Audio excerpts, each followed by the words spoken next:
Right, we're here with Rhianna Pratchett, the lead writer on Tomb Raider. Nice to meet you, Rhianna. How are you finding Stockholm? Very snowy, very snowy. I've been to Stockholm a couple of times in the past because I work with Dice on Mirror's Edge, but it's never been quite this snowy before, so I'm impressed. It's like it snowed just for us. You mentioned Mirror's Edge there, and you've been the writer of other games as well as Overlord, Heavenly Sword, right? Yeah, that's right. Overlord and Overlord 2, and Viking, Risen, all sorts of games. And I've heard that you're a Tomb Raider fan, and you've been that for long, actually.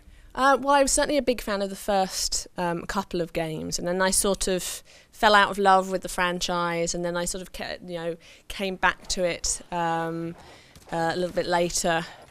So it's been really great getting my hands on Lara Croft, really, after the games I've worked on, Faith with Mirror's Edge and Noriko in Heavenly Sword. So getting to work with Lara, which is sort of the genesis of female action heroes. Not the first, but certainly the most famous, most recognisable. I mean, my mum knows who Lara Croft is. So getting that opportunity was really a once-in-a-lifetime thing. And I can imagine it can be quite a bit scary as well, because as you mentioned, it's really a gaming icon, this character.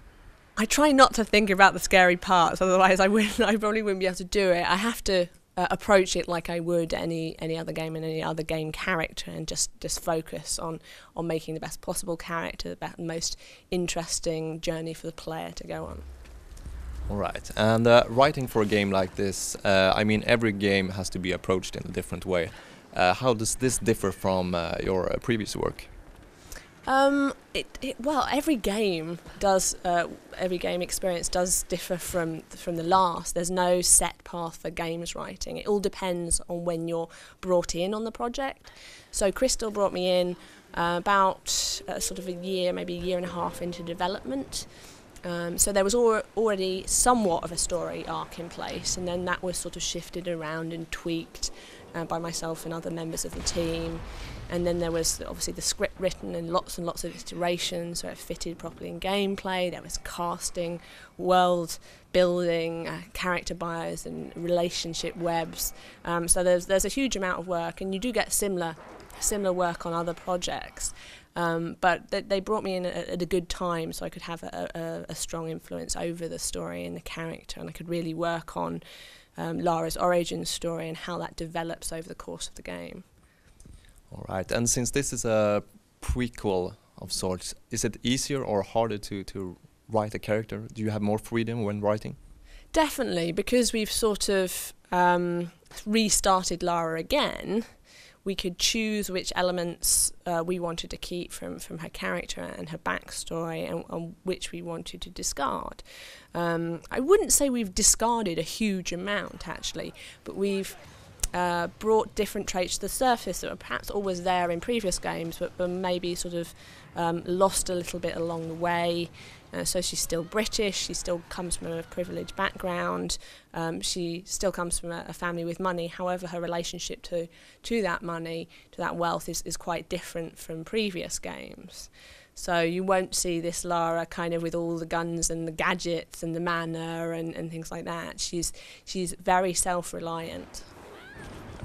And of course, writing is more than just doing the text for the cutscenes and stuff like that. You have Laura talking to herself a lot of time when you're playing the game. Are those lines easy or difficult, or how do you feel about them? Well, a lot of those lines were done by John Stafford, who is the narrative designer. So I worked heavily on the cinematics, and that was my main area. And then John did the level dialogue. And then we both oversaw each other's work and both fed back. I've done a lot of that level dialogue writing in the past on various other projects, and it can seem sort of maybe less interesting or less sexy than the cutscene stuff, but it's so valuable for the whole experience, because you're getting this sort of continual narrative, this continual look into Lara's thoughts. But we're also using other storytelling ideas as well. So there's a lot of environmental storytelling in the game, the tombs and the ruins and the wrecks you see around the island. There are a lot of diaries and letters that you can find around that give texture to the people that have been on the island before, and some of the ones that are still there. All right. It sounds like a lot to like oversee. I mean, a lot of different pieces. Can you tell me an example of that kind of feedback that you mentioned when you're working with other writers? Well, the way that John and I worked, and also Noah Hughes, who's the creative director, we really formed this sort of narrative triangle.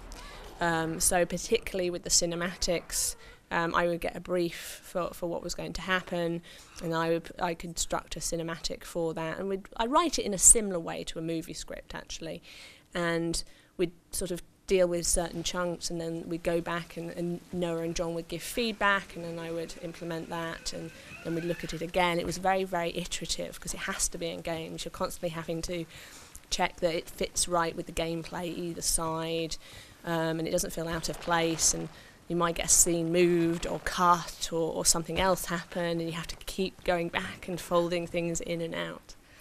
Right, I've heard you before refer to yourself as a narrative paramedic, right? Can you explain that? Well, I wasn't doing too much of a narrative paramedic job on this, but often writers get involved very late in the process of a game's development when there's already a script in place and the developers just think it needs polishing, and that's all you can do in the time you've given, and it's sort of like the story is bleeding heavily, and as a narrative paramedic you just have to kind of bandage it up and then hope it'll be okay. And it was sort of, it started as a bit of a joke title.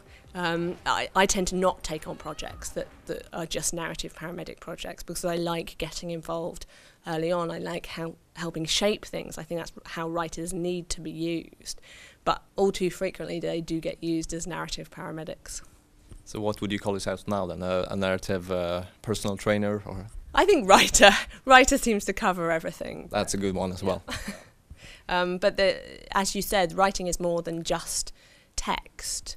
When it comes to games, you have to think about things like environmental storytelling and secondary narrative and animation and how gameplay mechanics feed into story and what they tell you about the character. So, there's so much in a game which actually contributes to the narrative. Exactly. And have you played the game from start to finish now, and what did you think about it? I've played various parts, and I've watched it being played a lot because I had to evaluate a lot of the level dialogue and make sure things were sort of playing properly and the accent was correct and that there was the right wording that wasn't either overly British or American. So I watched it being played quite a lot, obviously through Play Blast, so I could pause it and think about various lines and whether they were working properly. And I played certain sections. It's very exhilarating to play, definitely, and certainly I found the deer kill actually one of the most difficult things because I'm a vegetarian, and so shooting that poor deer was quite distressing for me, and it was like I was sort of going like that, not wanting to look at it, which of course makes it worse because then you can't hit it and it's limping around the forest. But yeah, it was a really exhilarating, and even when I was just watching someone playing it was like, oh god, I really wish I was playing it. All right, cool. So as a final question, do you have any tips for aspiring game writers out there? It's a relatively small industry still, and everyone knows each other. And so getting out there and going to conferences like GDC or Develop, Game Horizon, Animex, you can really start listening to the developers, go to talks, go to show floors, see what things are being developed, talk to developers about their needs, and really sort of get involved in the industry. The IGDA also has a writers' special interest group as well, which you can look up online, and that's formed out of professional writers that are either embedded in a company or they're contract writers like myself, right down to people that are just interested in it and students that are maybe looking at going into that field. So that's a really great resource, and we've the Writers' League has written a few books about games writing that's all about from the trenches stuff that covers localization or working with actors or working on UIPs or licenses. So there's some really valuable stuff out there. Okay, great hints. Thanks a lot for your time, and good luck with the game. Thank you very much.